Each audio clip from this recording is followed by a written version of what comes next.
Good morning, Tallahassee. It's time to wake up War Chant on 97.9 ESPN Radio. Here's WarChant.com's Aslan Hajavandi and Corey Clark.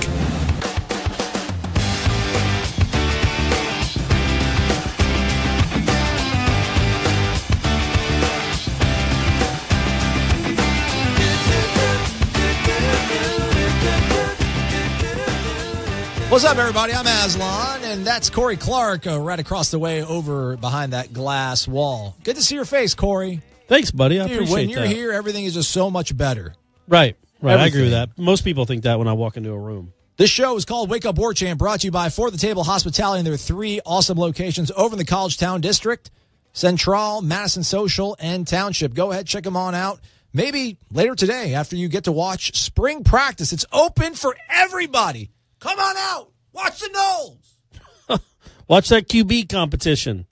Watch Cam Akers. They're not going to be in pads, but it'll still be interesting to see what kind of vibe the practice has and what kind of, just the tempo it has and all that stuff, how they get coached. Do you read anything that gets posted about our shows? Like, do you read the iTunes reviews? Do you read the YouTube videos? Man, we got some booger eaters on the YouTube page, man. They were pissed about yesterday. What was yesterday? We didn't do anything. 25 minutes, you didn't talk about anything. All you talk about is Jimbo. Well, they're like, this was like repressed anger about me liking Jimbo a month ago. I don't remember talking about We Jimbo didn't, but it's just like these guys are venting. Like, you went 25 minutes without talking about anything. I don't care about your dating life. Shut up. Talk about the Knowles. Is that how they That's how the it accent sounds, I you're think. saying? Yeah. Hey, man. Look, I should stop reading it, but you definitely should, because I don't want that. I don't want that. Yesterday was a good show, and you don't want some 1 or 2 guys on a YouTube comment section to. That's the worst of our society. Is like the YouTube comment section. Have you ever commented on a YouTube video? I don't think so. I know I haven't. I've never even thought to comment on a YouTube video. Yeah. So the people that do that, that's number one. Unless you're leaving a great comment, then do it. But like an iTunes 5-star review, which we could use plenty of. We're all about that. We appreciate the people. I have do that. Commented on iTunes podcast before, but yeah, man. I mean, we just got to do the show we got to do. Well, here's the thing, man. I don't even listen to my own mother. So when you go on the internet and you tell me what to talk about, that makes me that much less likely to want to talk about it. We have so much to talk about football. I don't want to talk about it right now, Corey. I'm angry about this. Well, let's talk about your date then. All right, that really upset. Was it good? It was great. The old pescatarian? Yeah. All right. It was good. It was good, man. By the way, War Chief 95, I think, told me to take her to the establishment that I took her to. Man, brother, it was like $120 for the dinner, man. I mean, I got a bottle of wine, too, but golly, man, come on. We got to set the bar low on a first date. We can't go all in like that, man. I think 120 is kind of low. If you're throwing a bottle of wine in there, that's a pretty normal. If you'd have just had a couple of beers, it would have been probably $100. That's a normal first date. I guess I'm kind of cheap. When you're our age. I'm very cheap. Yeah.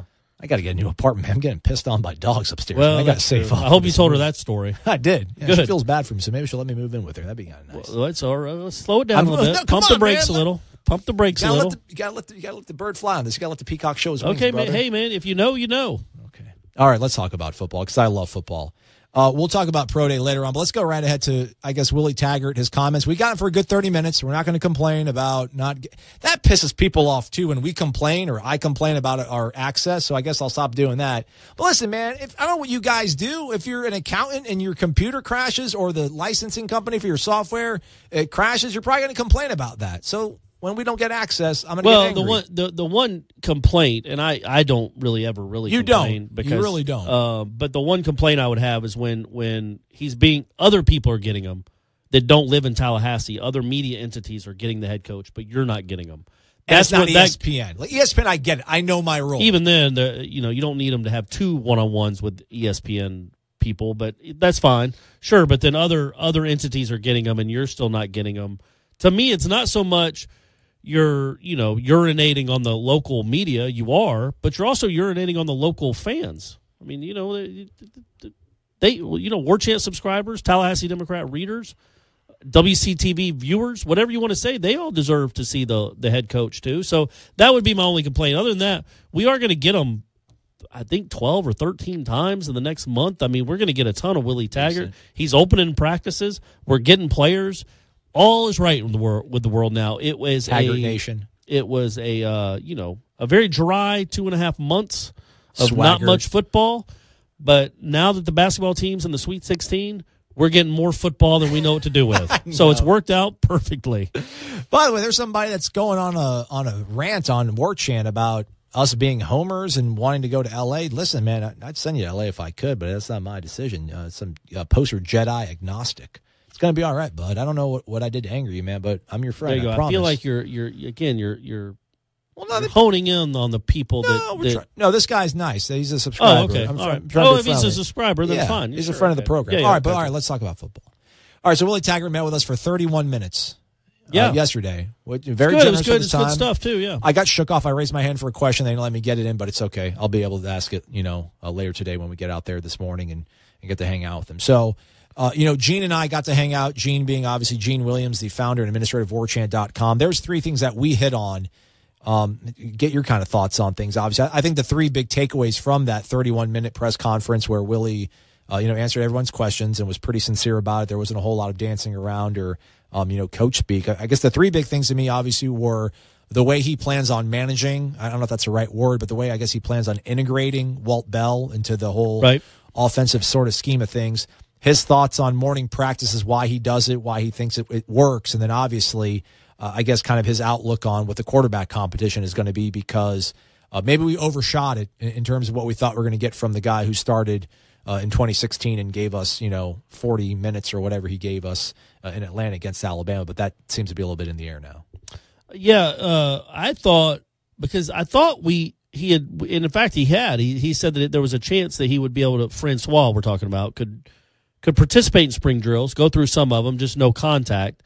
And now it sounds like he's just going to be a bystander for the most part. And Willie, talked about him wanting to, the really only thing he can do this spring is encourage his teammates and try to be a leader. Right now he's going to be able to encourage his teammates, be a great leader, and keep rehabbing to get himself better so he can get out there and compete. I don't see him doing a lot this spring, but one thing he can do is continue to work on being a great leader and winning his teammates over and rehabbing to make sure that he's in the best physical shape so that he can compete when he come back out there.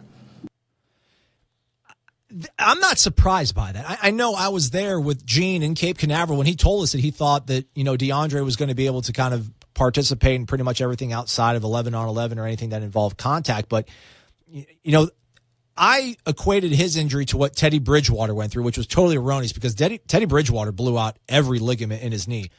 To my best of understanding, DeAndre was just simply the patellar tendon, which is a terrible thing to obviously have to go through, but it wasn't all the other supporting ligaments. But I mean, listen, that's a serious knee injury, man. And September wasn't that long ago. And then to roll him out there in the spring, I didn't really think, I don't want to call it a fool's errand, but I wasn't really expecting him to make that much of an impact out there regardless. But the expectations, whatever they were, no matter how bullish you were on him, you have to rein that back now, I guess, after you heard what he said. Sure, but the thing I was more interested in that comment is how, again, it seems to be like he's calling out number 12, man, you got to be a leader. You got to change some things. He said he needs to win over his teammates. That obviously implies that they're not won over already. So, again, every time he talks about DeAndre Francois, it doesn't have anything to do with physical ability, although he was talking about his injury. He always brings up leadership and teammates, and that happened again just in that question. So I think it seems to be that maybe Willie Taggart still isn't 100% on board the DeAndre Francois train. But, again, DeAndre Francois has plenty of time to win him over, but it needs to start. That's what reading between the lines when you say something like, he needs to concentrate on winning his teammates over. To me, that implies that that's still, obviously, it's not an implication. That's what he's saying, that it still hasn't happened. There's numerous things he could have said. He should worry about getting the playbook down. He should. Right. I mean, he mentioned his rehab, but he could have really gone full bore. Listen, he needs to worry about getting healthy. We need him to be healthy. But what did he say? Right. He didn't. He talked about winning teammates over, being a good teammate. He needs to be encouraging and worry about being a great leader. And listen, if I was anywhere near as physically gifted as DeAndre Francois, I would probably be absolutely incorrigible to be around. If I was LeVar Ball and my child was the second overall pick in the NBA draft, I would be just equally as big of a jerk as he is. And I'm not saying that anything bad about DeAndre, but I think, listen, like I would be flashy and flamboyant and talk so much crap if I was awesome at sports and I was playing Division I football at Florida State. It's good that you recognize that about yourself. I admit my foibles.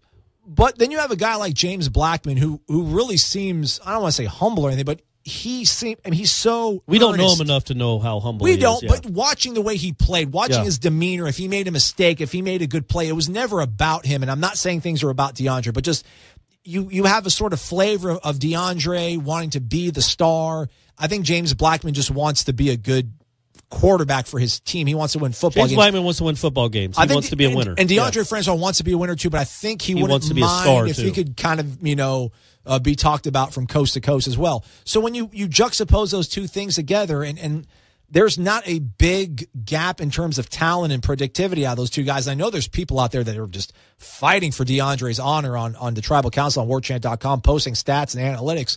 But listen, man, what we saw the last 4 weeks of the season out of James Blackman, I know one team was Sun Belt and one team was Conference USA, but it was a very encouraging sort of sign. So I think when you have I thought a guy he was really who's- good against Florida, too, to be honest with you. he was. He had some drops and whatnot. So, I mean, when you have a guy like that who seems to want to put in the work and has his head in the right place, and he's even a younger guy, I don't know. I just think, it's not a bad thing, man. It's unfortunate for DeAndre if he can't get himself back healthy and maybe win the teammates over. But I think Florida State will be in good hands ultimately with James Blackman because I feel like with Walt Bell and Willie Taggart, they'll figure out a way to manage him best as they can. And we saw how well he did under Randy Sanders' tutelage. So why not think that he's going to grow and improve over guys who are arguably probably a little bit more, renowned or favored over by players and people in the industry, like guys like Taggart and Bell.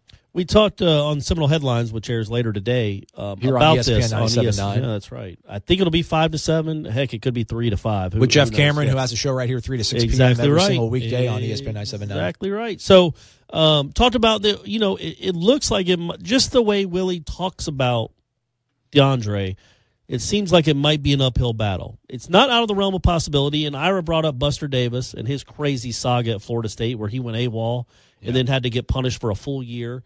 And then he ends up turning around and being a captain. It can happen. What a fantastic football player Buster was He was last great. year. He was a great college linebacker. When 2005 went sideways on that team and they were able to pull it out, that, bit much love. 2006 was his last year, too. Was it? I Okay. think it was, maybe it was 5. I thought 5 when they rallied and beat Virginia Tech in that ACC Yeah, championship maybe that game. was, I but think yeah, maybe. So, but he was a great college. He was a really good college linebacker, and he turned it around because he was immature when he got here. And there's plenty of time for Francois, but again, it's telling.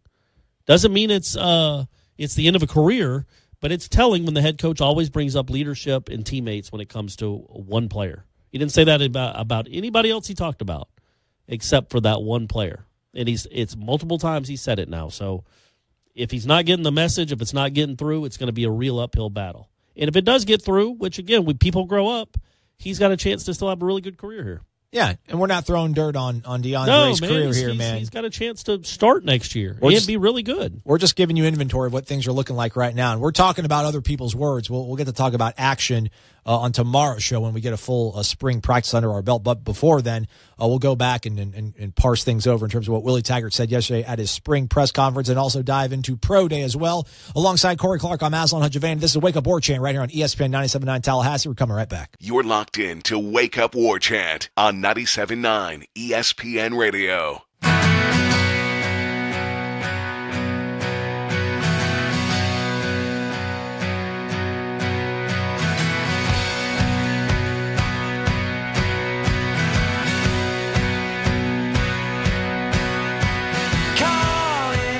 What's going on, everybody? I'm Aslan alongside Corey Clark from WarChant.com. I also work for WarChant.com. It's Wake Up War Chant right here on ESPN 97.9 Tallahassee, brought to you by For the Table Hospitality in those 3 rockin' locations over in the College Town District, Central, Madison Social, and Township. Check them on out today, right after spring practice wraps up. We'll be out there, bright-eyed and bushy-tailed and all that good hours. stuff. Yeah. In mere hours, we'll be Roll out right there out here watching from there. practice.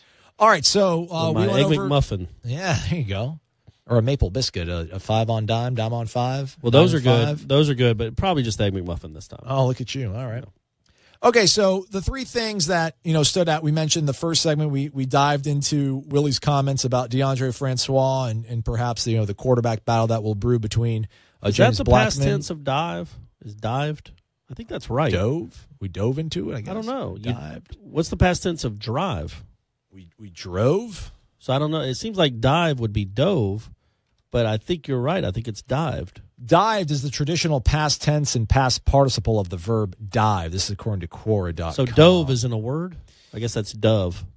Merriam-Webster says both of them. Dive is a regular verb. This is such a long thing. Sorry, I didn't mean to get us... Yeah, stop talking about that, man. Dive, talk about the Stop details, talking about grammar. man. Hey, man, we got to entertain ourselves every day for a year on this show.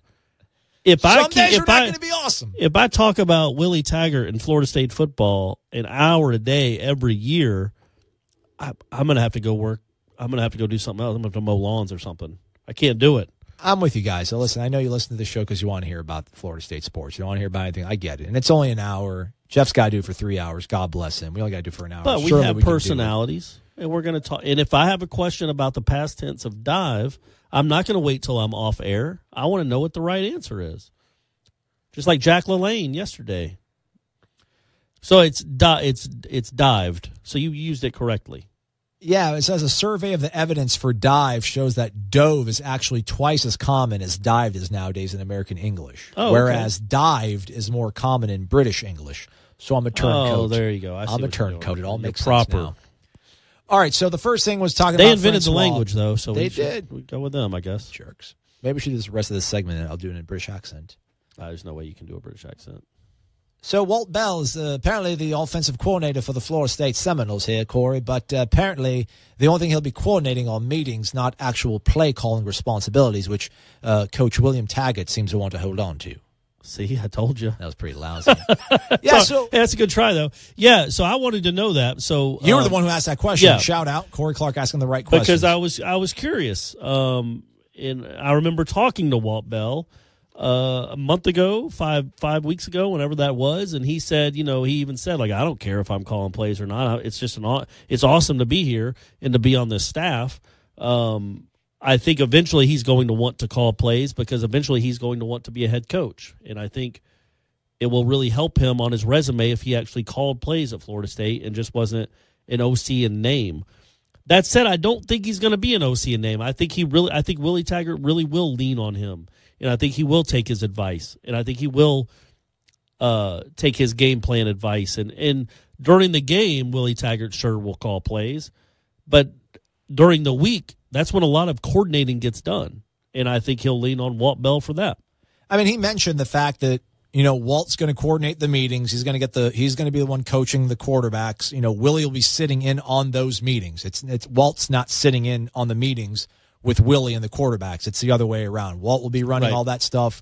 Willie will come in, offer his, opinions on things. And he said, listen, when I'm stuck and I need to play, I'm going to ask Walt, what do you got dialed up? And if he needs something on the ground, he's going to ask Greg Fry to give him a run play if he needs it that time. But yeah, I mean, he's going to come here and he's going to be the play caller, which I don't know. I mean, I don't know how much of that's the sort of pride or the ego part of like, listen, I'm here, I'm making 5.5 or however much money he's making, and I need to be the one. My rear end is the one that's flapping Especially in the wind. Especially the first couple games, right? First couple years. I mean, right? That's just like Jimbo did. This is your team. You're an offensive guy. You want to be the guy that's calling the shots. Though, did we really? If you want to do like a pie chart on the reasons that Willie Taggart got this job, how much of it was like his play calling acumen? I think a lot of it is obviously his recruiting prowess, his vision, the energy, his culture, his philosophy, those things. I mean, does anybody point to like, Willie will put you on your toes and then he'll just run the ball. I'm not saying he's a bad play caller. I'm not saying that at all, but I don't know if he should feel, and I'm not saying that he does, but I don't know if he really would need to feel the sort of thing that, listen, they brought me here because I have offense and I'm the guy that does it, so I should be the one that's ultimately going to pull the trigger on those things. Yeah, I think with that kind of offense, and we'll see, I've never covered one full time. I've seen them, obviously, up close because Florida State's played a lot of them. But I don't know how intricate the play calling even is. I think a lot of it is just you overwhelm teams with the speed that you run them more than like I think there'll be a lot of times if you get up to the line quick enough, a 2nd and 7 run play where obviously Jimbo would have thrown the ball, but you're running it so quickly that you're busting a 25 or 30-yard run before the defense is even set. I think that's the idea. It's not so much, okay, well they blitzed on that play, so this play they're probably gonna play too deep safety. It's not. I don't think they go so fast. It's not like you're really thinking a ton. You know what I mean? Yeah. Like if it's going well, he's calling a play every 8 or 11 seconds. So that's not like a lot of time where you have to. It's not chess. I would equate it, I guess, to like North Carolina basketball. How many set plays does North Carolina when they're playing well, and they're not playing anymore? By the way, Florida State fans, their season is done. When they're playing well, how many set plays is Roy Williams calling? Not many. They're going. They're just getting and going, and it's all about how they practice during the week. And I think the play calling won't be as important maybe as it is in a Jimbo Fisher offense because you run so many more plays and you're beating teams with the speed as opposed to you just made a great read against a blitz. You had the perfect play call designed against a blitz. I don't think you're going to do that a lot, right? I agree with that. I mean, I do think a lot of it is it's winning on first down, right? Like you have to win first down, but and you've got to get a first down, to keep. You've got that. I remember the Houston game where Florida State had like 6 3-and-outs, but every time Houston got one first down, they ended up going and scoring. Yeah. Like it was one of those things. Like, and I think that's going to be the case here with this team.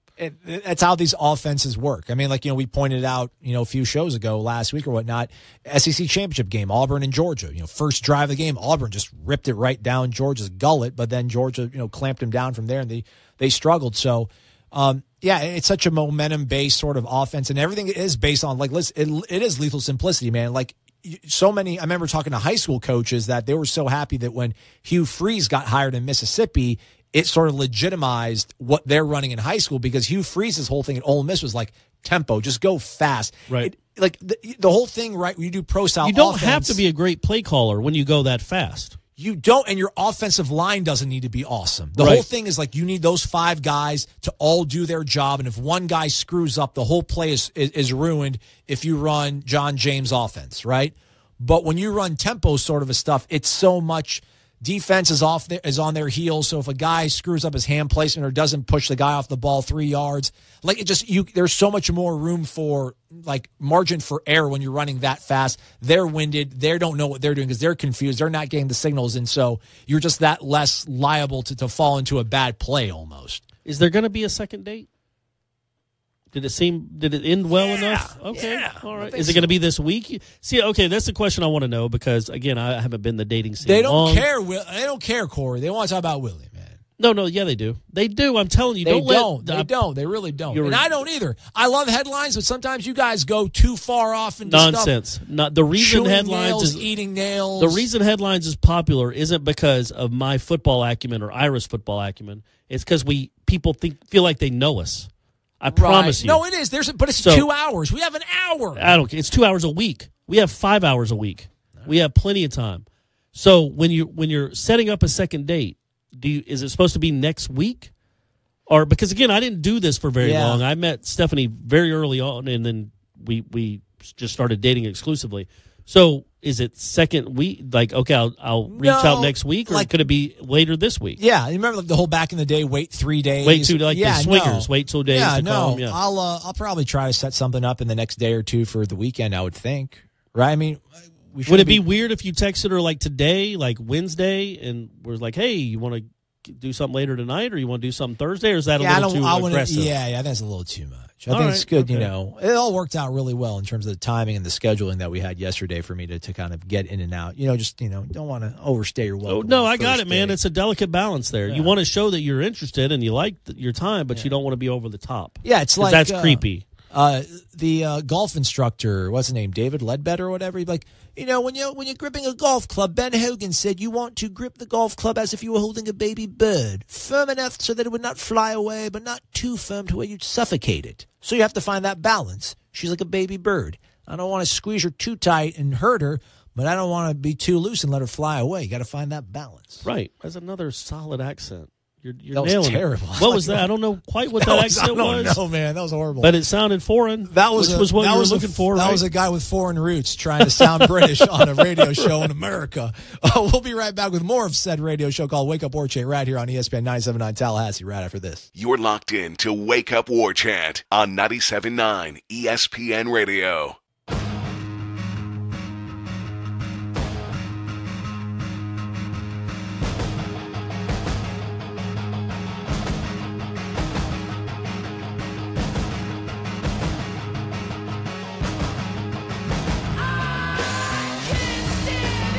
That's right.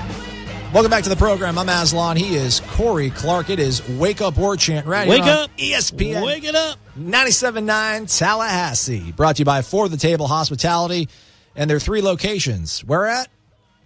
You got. I asked where, not what. Where are they located? College Town. There you go. College Town. That's the easy part. Sorry. And then you got Tallahassee, Florida. Central, Mass and Social, and Township. Go ahead, check them on out. Maybe my second day. Maybe I'll take her to brunch at Township. I've heard good things about the brunch at Township. I've not heard anything about the brunch at Township, but I'm sure it's good.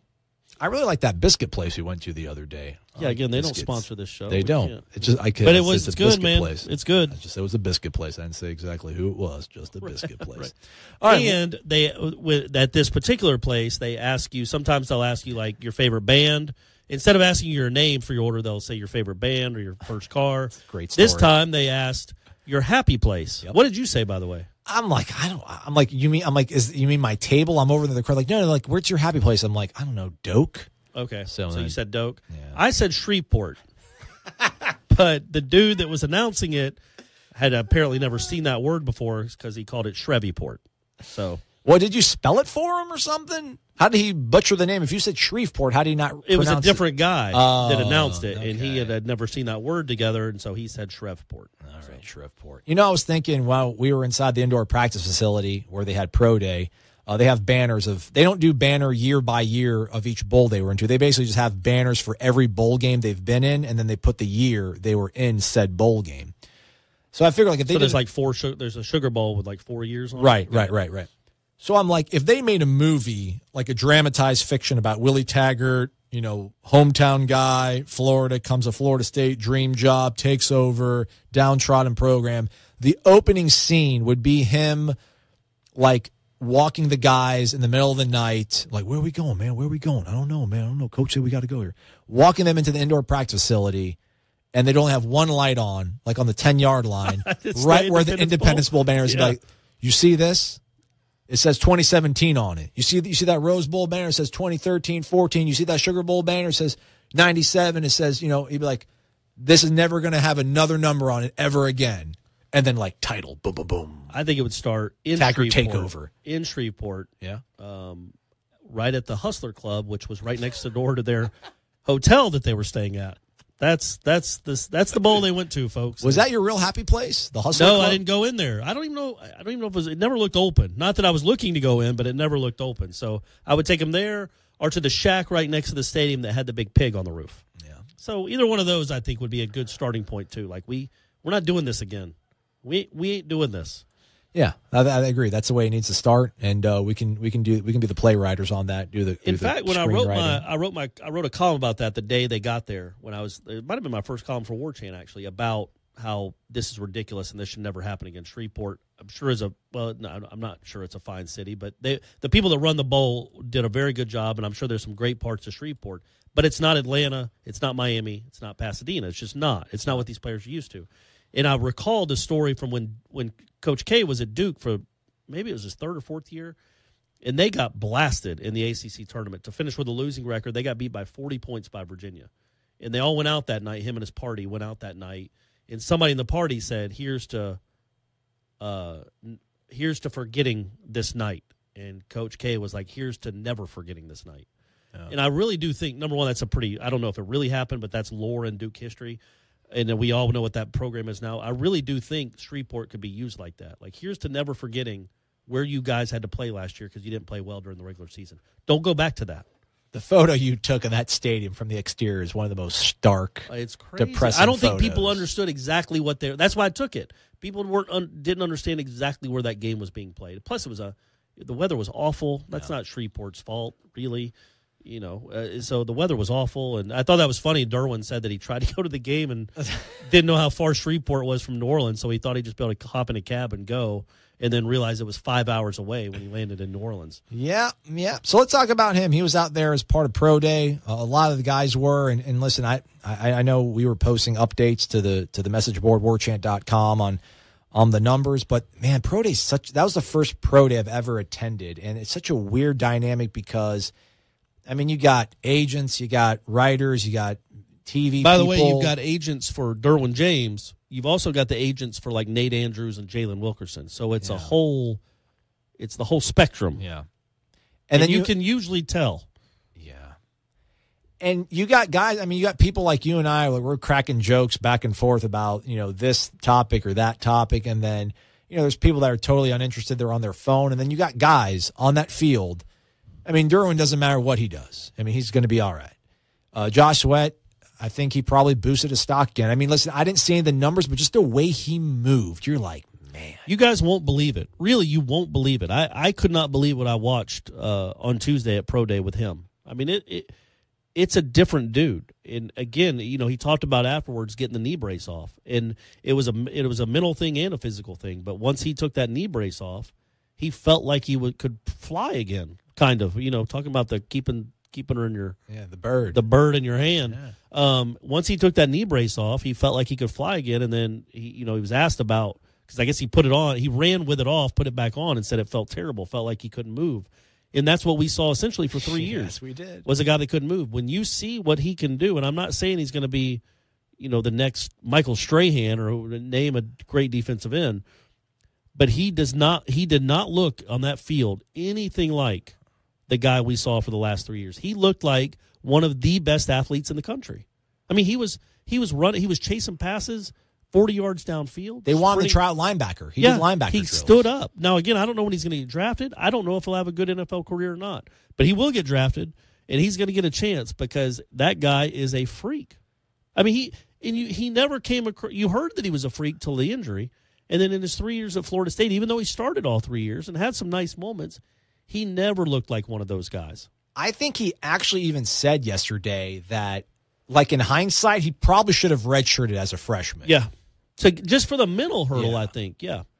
But listen, I think at this Imagine point... what if he goes out and has like 15 and a half sacks? I mean, it's not going to be that crazy. Rookie. I really feel like at some point in October, we're going to sit here and we're going to be like, God, what? How did this happen? We got nothing from People this guy. People are going to be mad at Josh Sweat for being good in the NFL. Oh, but good on him.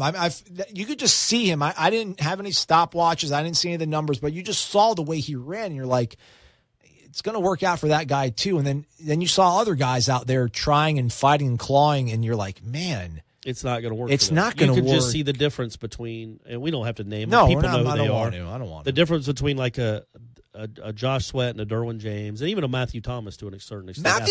Matthew looks really good. Like he looks really much better built than I imagined. Or I don't know, maybe the pads. Taking it seriously, man. There's money on the line. You got to take it seriously. And then, so those guys compared to the guys that just might not ever play football again. Yeah. And that's the weird thing about Pro Day, the disparity, because walk-ons work out, people that you've never really heard of work out that were just walk-ons on the team or had been with the team a couple years ago. Or went to nearby colleges and they come hang out. And the disparity between those guys and then the guys that have, the guys that are going to be playing the NFL for the next 8 or 10 years. And Derwin is certainly one of those. The dudes. Would Derwin James be allowed to have a single digit? I feel like Cam Akers. If Cam Akers said, "Coach, I'm not playing unless you give me that single digit," he'd be like, "All right, man, you're a dude. You can." I mean, because that's the thing. He's like, you got to earn it. And then 10 minutes later, Willie Taggart said that. He was asked about nobody having single digits right now. He's like, those are dudes and they got to earn it. And then 10 minutes later, he's talking about Cam Akers being like a running back that you would just build up, the prototype. Yeah. It doesn't sound like somebody that needs to go earn anything. I feel like he's already earned the respect of the coach. That sounds dude-ish. Being a prototype. Being the prototype, the guy that you would mold, like that's who you'd create if you were creating a running back. So, yeah. Pivot back, though, to Derwin. Derwin was asked by a friend of the program, Joe Reed of the Associated Press. Is he a friend of the program? I don't know. I think you probably are a friend of his, right? Well, we're friendly, sure. Yeah, I just didn't know if he'd ever been on the program before. That sounds so cool when you say that, friend of the program. Sure, Joe, cool. You're a friend of the program. All right. So this got a lot of traction on the Twitter machine here. Joe asked him about the whole, his Florida State DB, or maybe did you ask him about DBU? I think you started off. Yeah. You asked him whether or not Florida State was DBU, and he said, I think so. You got the two best cornerbacks in the NFL right now, Xavier Rhodes and Jalen Ramsey. You have Dion, maybe the best of all time, and he's hoping to build on that. And then Joe kind of followed up with this whole A&M thing that happened. Tim Brewster putting guys' faces from Florida State. What would you do if you were on it? I tweeted this out, and then Twitter lost their collective mind. I didn't go to A&M, man. Florida State, I'm a no nation till I die, man. I committed in 9th grade before any of these coaches that coached me was here. So I was Florida State. I wasn't going to a school because of a coach. I wasn't none of that. Florida State, I believe going in gold. So I wouldn't appreciate it if they did put me on the flyer. And for people that don't remember, Tim Brewster, maybe 3 weeks ago, tweeted out a picture of it was Jalen Ramsey, Darby, P.J. Williams, LaMarcus Joyner, all the money they had made. And the headline was Jimbo Fisher's defensive backs. And so when he says what he said, number one, Jimbo Fisher didn't coach Derwin James at all. He's an offensive guy. He's a quarterback guy. And Jalen Ramsey's tweet was, he did not teach me not one single thing about being a defensive exactly back. Right. And that's basically what Derwin James was saying. I went to Florida State because I was in love with Florida State. The guys that coached him, like Charles Kelly, weren't even weren't the defensive backs coach when he committed, and they weren't. So, I think Mark Stoops might have been, who knows? I don't know when Derwin was a freshman. Maybe it was Pruitt. Probably. But Charles Kelly wasn't the defensive coordinator when he committed in the 9th grade because that was 7 years ago. So it had nothing to do with who was going to be coaching him. It had to do with the colors he was going to be wearing. Yeah. So Derwin, obviously, whatever you thought of him before, you probably already loved Derwin James. They had no reason not to. But, some people are a little salty about because the bowl game thing. But I thought he explained that well, and he did ask for his team. That's why I asked him about it, because I was curious to what that was like for him, because we hadn't been able to talk to him about it since. And, he said that, it was a hard decision because he didn't want to abandon his teammates.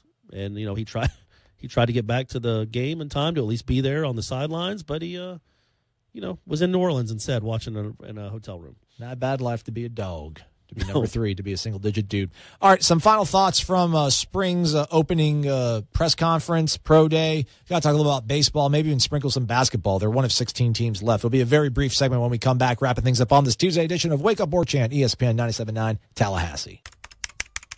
These recruiting updates are nothing but fluff. Are you wasting your time again on free blogs and social media to get the scoop on FSU recruiting? Yeah, it's all bait and switch. Get me excited with a headline, but get nothing in return. You're on warchant.com. What's really going on with FSU recruiting? Could be another top 5 class, but for the real scoop, you'll need to get your own War Chant subscription. What's it cost? Free. There's a 30-day trial offer. Just sign up and you'll get full access through signing day. And nobody has more accurate and timely information on recruiting than warchant.com. You know I like free. Sign me up. Warchant.com, your ultimate Seminole source.